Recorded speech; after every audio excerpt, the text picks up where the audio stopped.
First up, we've got Action Comics. That's right. Which begins the House of Brainiac story. And so far, so good. The caveat being, this could all turn to crap. You just never know these days. But it starts off with this ominous opening here of Brainiac and his sinister plan. And then, meanwhile, Lois has finally got a day off. Yeah, she had to take over the Daily Planet after Perry had his Superman identity stroke. And then he's since decided to run for mayor. Anyway, the whole opening setup is all the silliness of Lois doing her jog while listening to music and whatnot and all that. And I guess the setup is the calm before the storm. Because after she meets up with Clark, all hell breaks loose and the invasion begins. The thing is, Brainiac shows up with an army of Zarnians. When the story was, Lobo had wiped them all out, so he could be the only one. He doesn't show up here. For him, you have to head over to Green Lantern and a backup story. But nevertheless, one has to wonder, did Brainiac clone a bunch of Zarnians to make an army of them because he thought they were more efficient than his own, army of robots or whatnot? Or did he capture a Zarnian city or whatnot, realizing they would all be wiped out by Lobo, and then added them to his collection? So they were miniaturized, and then he restored them to use them for all this. Could be that. Just don't know yet. But it's interesting. And then there's several different versions of Brainiac. Now, are they multiverse versions? Possibly. Or did he clone himself? And he also seems to be in some state of distress. So stay tuned to find out what that could all be about. But so far, so good. And we'll see how that goes. An event to be sure, but it's an event contained within Superman for the most part. It does overlap with others, but not quite on the scale of the usual event, and that's probably for the best. Although I imagine eventually you get to the Absolute Power story, which will lead to Absolute Comics from their Ultimate Comics line coming for DC and all that sort of thing. Most notably, the Bride of Brainiac will be getting out of this, I suspect. Anyway, again, so far, so good. Meanwhile, Batman and Robin continues on as primarily the only good Batman title available at the moment. The drawback is Simon DeMeo only did the cover this time around. I guess he'll do every other comic. I don't know. And I'm guessing this is because he's slow, This is always a drawback for titles, but it doesn't have to be when the backup artist is good in their own right. Well, the story's good. It's more of the romantic story for Robin here. He's got a little girlfriend. Aww. And she's trying to reunite with her sister, and the inevitable, oh no, her allegiances between family and new potential boyfriend here is tested quite a bit, and it doesn't seem to go Robin's way. Oh boy, I didn't see this coming, huh? What? Now you wonder, like Damian Wayne, wouldn't he have foreseen this? Well, you got to chalk it up to just like Daddy. Doesn't see clearly where his emotions are involved, and he does have them despite his denial of them. And in this case, he's too infatuated with Flatline here, and so her betrayal takes him out. However, it's short-lived, and things resolve quite nicely. Yeah. So seems she really does like Damien. Isn't that sweet? But anyway, this artist had done one before. This time around, it's a little better than last time, but just not in the same league as Mr. DeMeo, I guess. I'm sorry if I'm mispronouncing that. But anyway, still, again, the best ongoing Batman series. The others have fallen far, far too short, unfortunately. Meanwhile, for Batman, outside of the normal continuity here on the Black Label is, of course, Batman, the Batman First Night.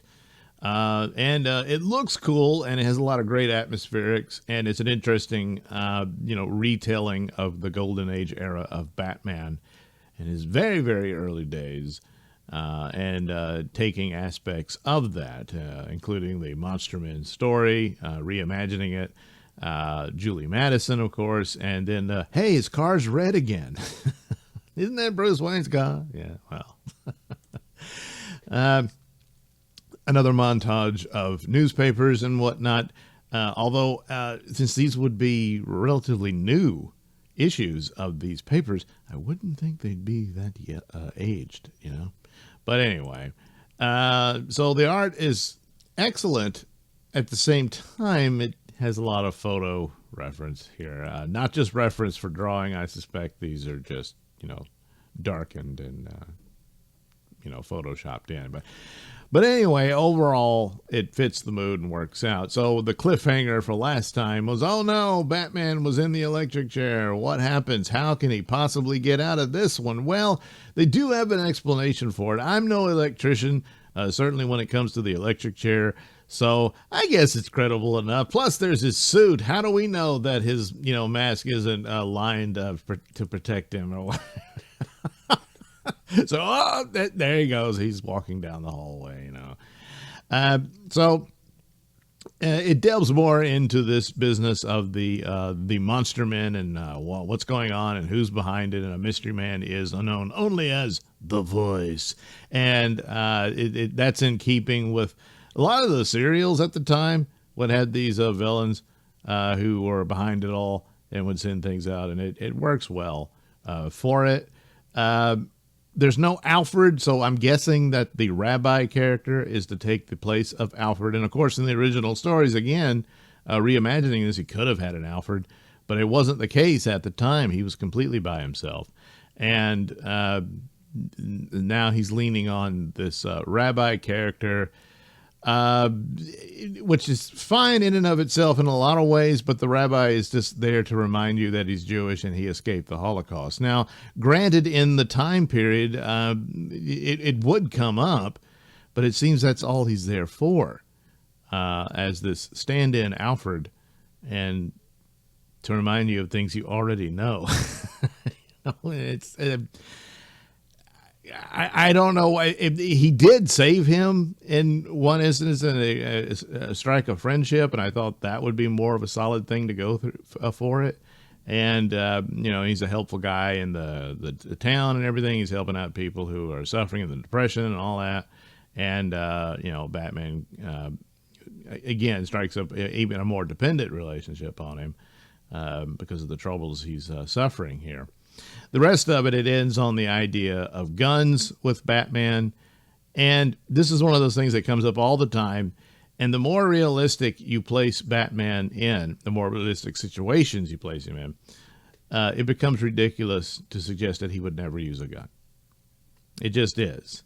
You can have your standpoints to a point, but it's not going to work out in reality.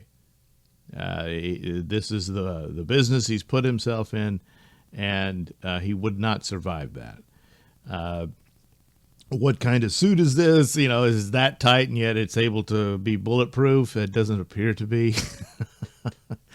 And that sort of thing. Where if you go totally sci-fi, where he has an Iron Man suit type thing, then yeah, I guess. But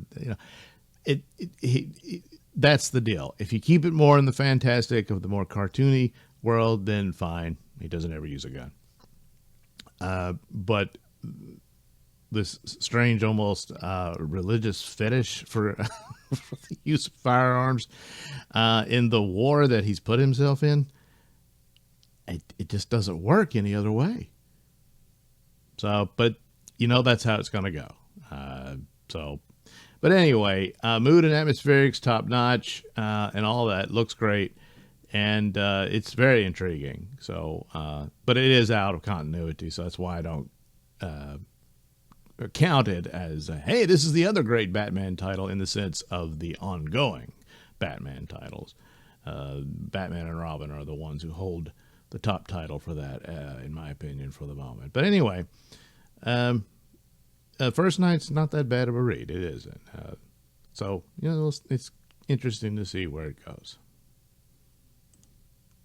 Meanwhile, Green Lantern is doing all right. He finally got off planet. Now he's got to figure out what the hell's going on with the Green Lantern Corps, now under the auspices of the United Planets, which are a corrupt bunch of scumbags, apparently. He's trying to catch up on what's been going on, and he makes it to O. And so he's got to be led around by Joe here.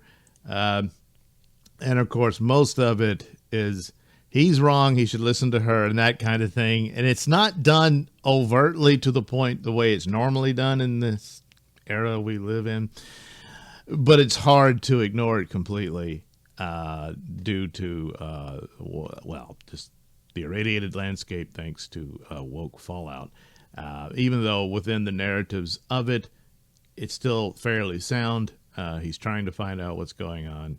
And, of course, Hal Jordan being Hal Jordan, he takes the initiative when he probably shouldn't have, and that sort of thing. So it's going to come across the way of, like, this is putting down the straight white male.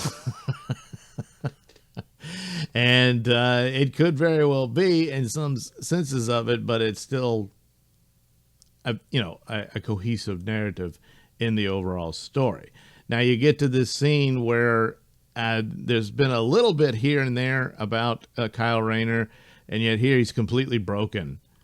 Unless they deal with that more, he was reliving, and they were all doing this where they were using their Green Lantern powers to relive people who had passed away.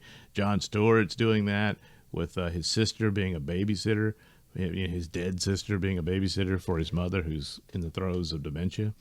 And that sort of thing. Hal Jordan was keeping Kilowog alive, and imagine it, even though he's dead, supposedly. Maybe find out he's not. But anyway, and then Kyle did the same thing with an old girlfriend, and yet he didn't seem to be completely unstable at the moment when he was retrieved for what's going on. But now he seems just really devastated, and he's like, "Oh my God, you're here, Hal."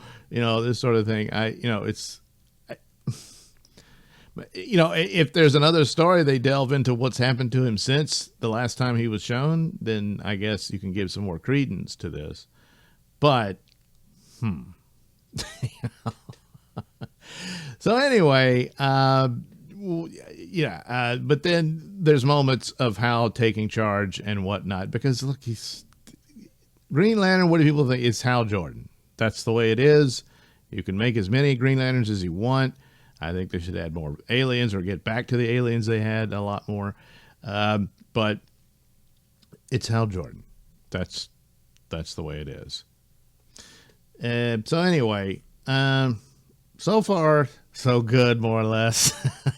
Maybe not as good as Superman, but I don't think that some of the instances here in this issue is enough to drop it completely and that sort of thing. So we'll carry on with Green Lantern for a little while longer. Oh, yeah, I forgot. Yes, there is a Guy Gardner back up here where he is to seek out Lobo. So that'll give you some details as to where Lobo has been. And eventually, I guess that'll get him involved in what's going on with Superman and Brainiac and this army of Zarnians. Finally, the only thing I checked out with Marvel was once again the Ultimate line with Ultimate X-Men, even though this is not X-Men at all.